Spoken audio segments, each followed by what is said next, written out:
자, 교과서를 통해서 일단 살펴보도록 하겠습니다. 자, 오늘 배우게 될 게 뭐라고요? 자본주의의 역사적 전개 과정과 특징이다 라고 해서 이게 여러분의 미션입니다. 잘 완수하셔야 되겠죠? 자, 자본주의는 사유재산제의 바탕을 두고 자유로운 경쟁을 통해서 이윤을 추구하는 시장경제체제로 인류의 경제적 성장에 크게 이바지하면서 오늘에 이르고 있다라고 되어 있어서 우리가 지금 예외적인 국가들을 제외하고는 거의 모든 나라에서 이제 기본으로 삼고 있는 체제는 자본주의이기 때문에 이 자본주의에 대해서 조금 심화해서 알아보도록 하겠습니다. 자, 첫 번째 보시면요. 이제 자본주의의 태동과 산업 자본주의라고 되어 있는데요.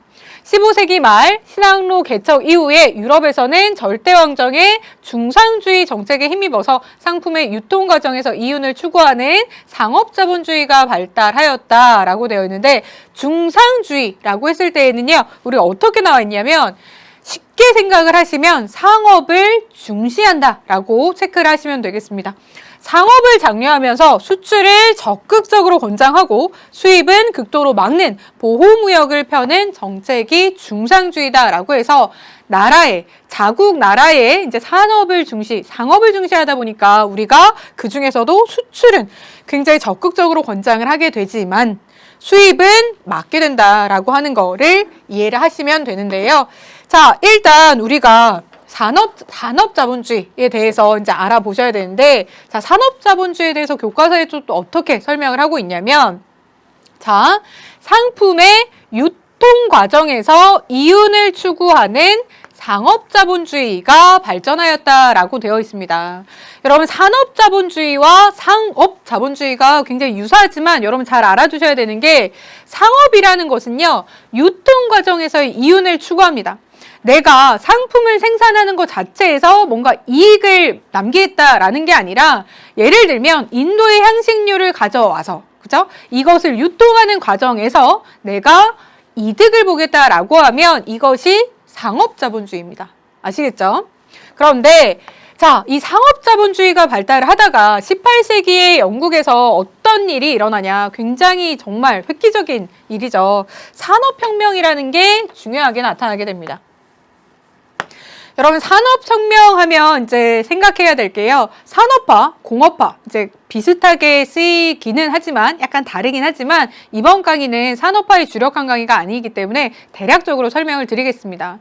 여러분, 공업화를 아주 좁게 정의하면 산업화거든요. 그래서 산업화에 대해서 기준을 말씀을 드리면 산업화는 공장제 기계 공업이 나타난 거를 우리가 산업이라고 합니다.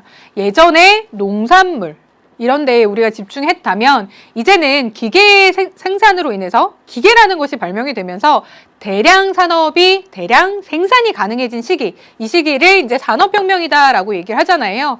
이때에 이러한 공장제 기계공업의 발전 등을 통해서 대량 생산이 가능해졌고 이에 따라서 산업자본주의가 전개되었다라고 하는 표현을 하는 거죠. 그렇죠? 그래서 이렇게 기계공업, 산업혁명을 통해서 나타난 게 산업자본주의다라고 이제 이해를 하시면 되는데요.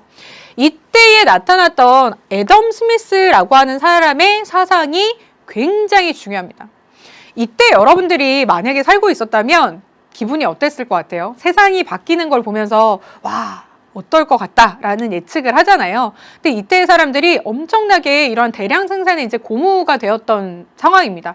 여러분, 예전에는요, 이렇게 공장제 기계공업이 발생하기 전에는 일반 대다수의 사람들이 많은 물질적인 풍요를 누리기 힘들었습니다. 왜냐하면 여러분, 가내수공업 한번 생각을 해보세요. 여러분, 핸드폰을 만약에 사람이 하나하나 만들어낸다라고 생각을 하면 정말 우리가 이렇게 많은 사람들이 핸드폰을 소유할 수 있겠는지.